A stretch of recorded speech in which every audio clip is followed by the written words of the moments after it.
8. The Castle Bruce Cooperative. The history of an estate.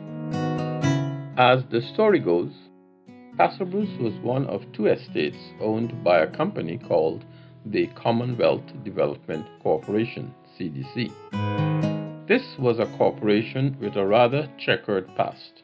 In its original incarnation, it was baptized the Colonial Development Corporation. The British have a tendency of changing names but keeping the same intent. After the Second World War, like all other empires born in the 18th century, the British were still intent on maintaining their colonies around the world as a source of economic wealth for the motherland, that is, England. As such, the British Parliament approved £300 million in 1945 for the explicit purpose of promoting economic development in its colonies. Most of these colonies were valuable to Britain in one of two ways. They were either locations of mining activities such as gold or diamond, or they were sources of cheap agricultural imports. For the latter purpose, the Colonial Office had advanced a maximum sum of £160 million to the British Ministry of Food.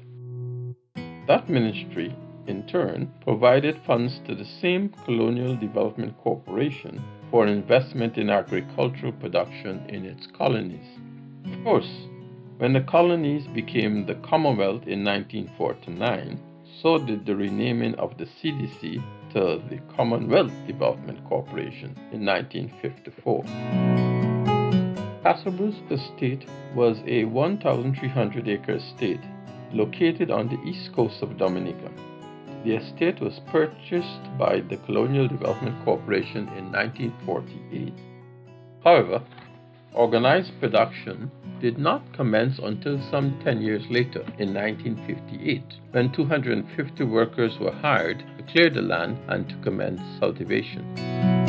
Another piece of history is important here. The estate was originally planted in bananas, but on the arrival of Athi Mate, it was in transition to coconuts. One advantage of such a crop in transition would be the need for less labor. Who should the British overlords choose to do their dirty work of hiring workers? You guessed it, the new enthusiastic first native-born manager of a foreign-owned estate.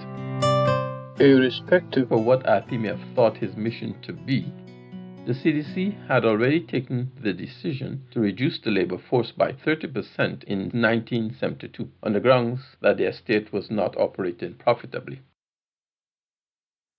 Taking on Castle Bruce for size. Athi's first task was to select the workers for dismissal from the workforce. What a way to welcome your new estate manager. There was obviously a mismatch of perspectives and intentions here. While Athi had the qualifications of a trained agronomist from a US Ivy League school, he also had the sensitization of a group of progressives in his college and a unit called ACT at his back. The newly minted estate manager simply refused to carry out the instructions of his new bosses. The die had been cast. The estate owners had no idea who was who in their labor force. They had no one within their ranks to supply the names to be culled from the work roster. Another dynamic emerged to confuse the situation even further. At that time, all of the workers on the estate had decided to go on strike in support of the new manager. To show you how confusing this situation was, I once attended a meeting being held by a trade union leader who had come to organize the workers during the strike period. I think his union was DAU, Dominica Agricultural Workers Union. In my conversation with this trade union organizer, he said to me that these workers really did not understand what trade unionism was all about. They want us to organize them to fight for their manager. Trade unions organize to fight against the managers. Then, in the midst of all this imbroglio, Who must arrive but myself and my friend Leonard Harris, reveling in the thought of finally enjoying the luxury of the estate house in Castle Bruce. As we arrived that fateful night, Athi told us not to unpack our bags because we would be leaving in the morning to go down to Roseau. He had been reliably informed that the CDC had gotten the government to dispatch a squadron from the local police force to eject him from the house and the estate in the morning. In fact, as we were driving down to Roseau, 2 vehicles of armed police passed us going up to Castle Bruce. Leonard and I spent a few disappointing days in Roseau and then moved on to Trinidad and to Guyana, which were also on our itinerary. Tensions lead to formation. The tension in Castle Bruce lasted for a better half of 2 years until the Castle Bruce Cooperative was formed in 1974.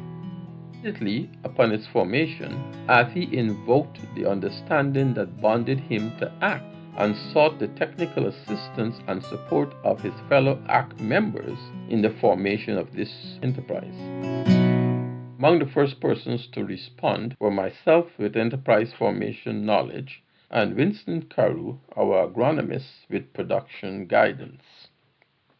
Being caught up in the moment, I did not make any notes on this developing situation.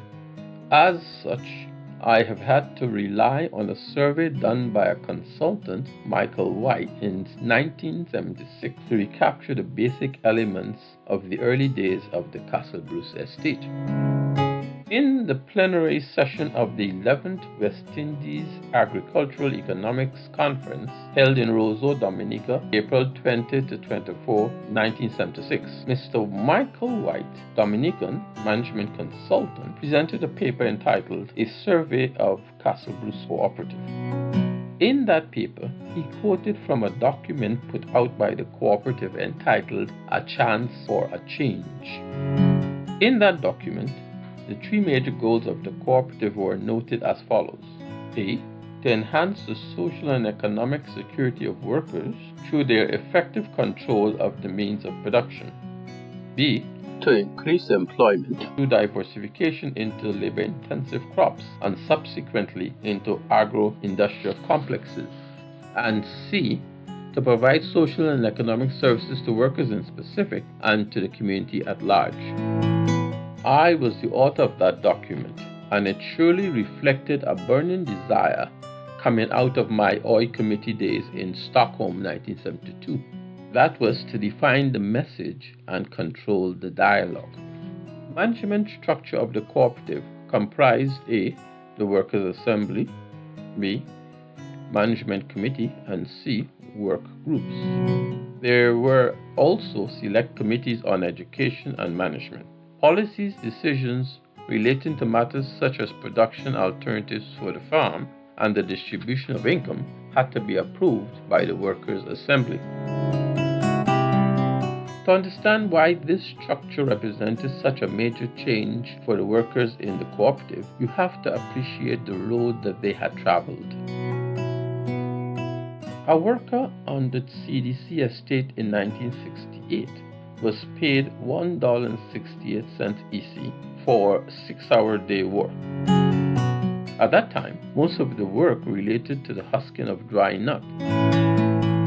The worst part of this scenario was that the worker had no right to query anything.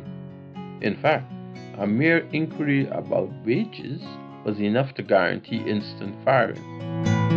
Some workers said that they could be fired for simply coming into the supervisor's office to ask a question. The supervisor's office was off limits. Under the cooperative, however, no decision about income could be made without their active participation. In fact, the committee that advised the Workers' Assembly about management options also advised about education. It was true that some of the older workers could neither read nor write, but the literacy classes we promoted were more than that. Brought Paulo Freire to demonstrate to workers that the purpose of literacy was not simply to be able to read their history, it was to give them the ability to rewrite their history. After all, why should workers have to read things about themselves written by someone else? The approach to literacy resonated deeply in my psyche. In the Western system of education, literacy was treated as the forerunner to becoming civilized. Do you not see the motto of my high school? It reads, Cogito ergo sum, which translates into I think, therefore I am, and not I can read, therefore I am. In my mind, I had already started to disassociate formal literacy from intelligence.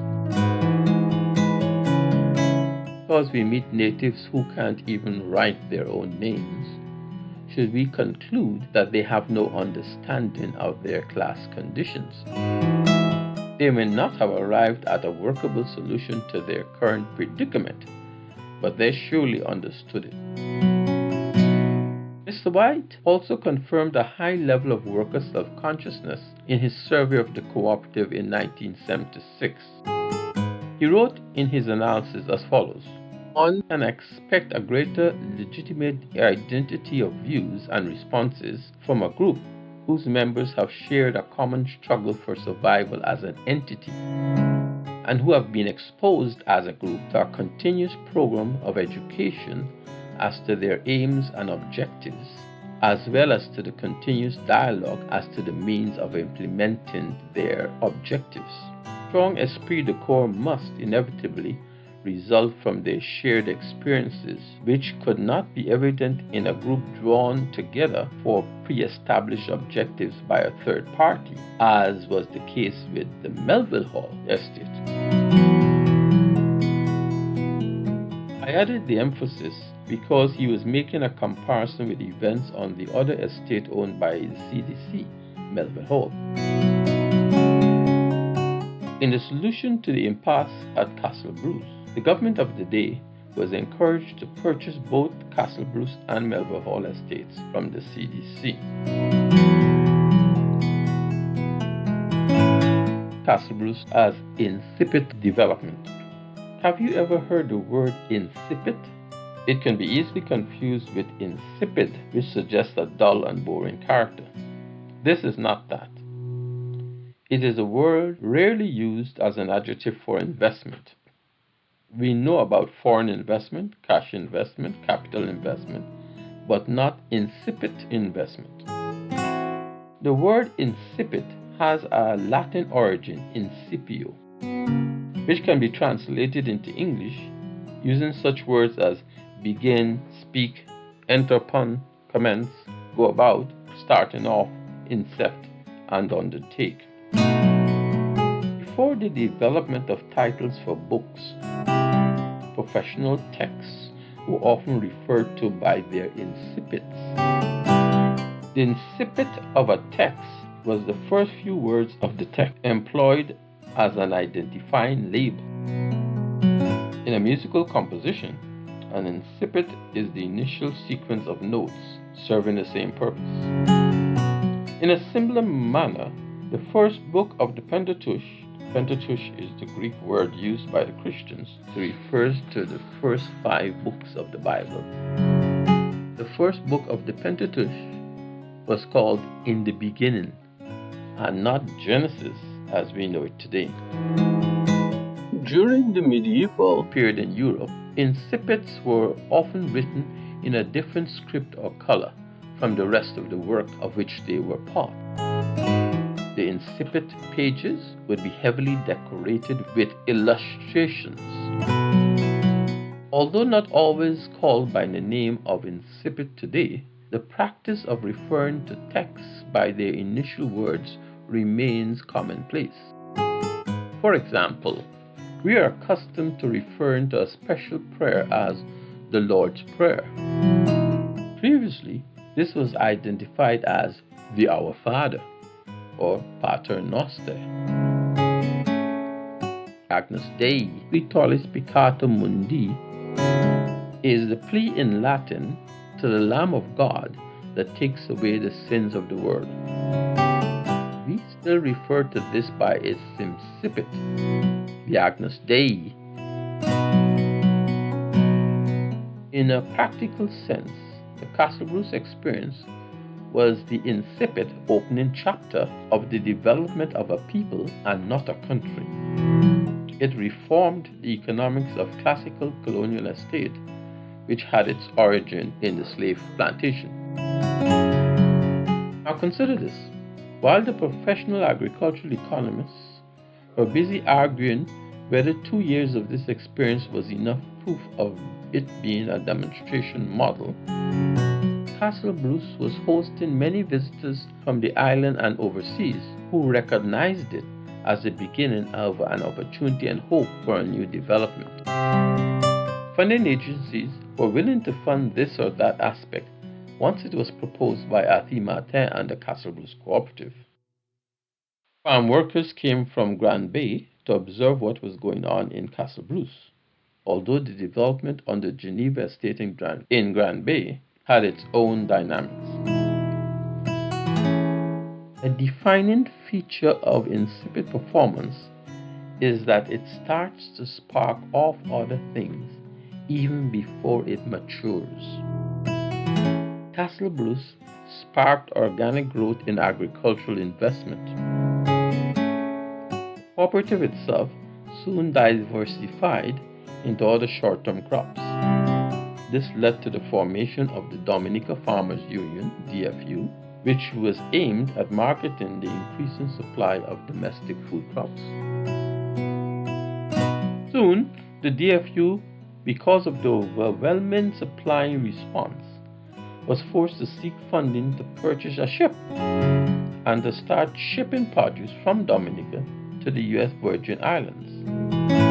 This was called Food to Market Program, and I was fortunate to be on the first trip to deliver produce to St. Croix.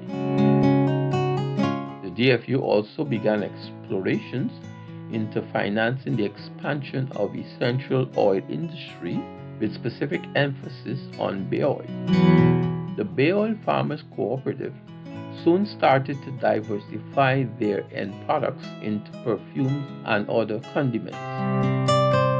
They all sought advice and reassurance of their capabilities from the experiences of the Castle Bruce Cooperative. Mr. Alvin Armstrong, who was a medium-sized farmer, joined the executive of the DFU and worked tirelessly to increase investments in processing of agricultural goods. In 1979, before the disaster of Hurricane David, the DFU mobilized farmers to call on the government for a swifter response to the spread of leaf spot disease, which was ravaging the banana industry. From our perspective, what was happening was the opening up of a new vista on investment opportunities driven by farmer groups in activities related to economic production. It was a parallel drive for investment and capital formation in agriculture, growing out of the hands and minds of the working class and independent of the buy and sell merchant class. This groundswell of investments that was starting to emerge on the horizon was the beginning of an economic development of people that had the potential to delink the Dominican economy from its UK banana mooring and eventually relink it to new forms of economic exchange. This is where Castle Bruce was becoming the incipit of a new era. Unfortunately, the cooperative was left to its own determination to struggle against the institutional norms and to become miniaturized by attrition of its older members. You only see great investments when they are in their maturity, but all investment waves start from small beginnings and they are seldom initiated by the state. 30 years after Castle Bruce, in October 2009, The Ministry of Agriculture in Dominica established an Agricultural Investment Unit (AIU) for the explicit purpose of coordinating and executing investment plans for the non-banana agricultural sector. Their own history should have told them that was not a proven way in which to get your own entrepreneurs to invest in agriculture to increase income and employment in the sector. Does anyone have any confidence that these office folks would have recognized Incipit investment if they saw it again? Worse was still to come in 2021 when the Ministry of Agriculture became, and I quote, the Ministry of Blue and Green Economy, Agriculture, and National Food Security. Yes. When I saw this piece of news, I became convinced of the logic in deciding on the acronym before the long term of the name. An acronym like MBGEANFS does more to scare off investors than to build confidence in efficacy and initiative in the sector.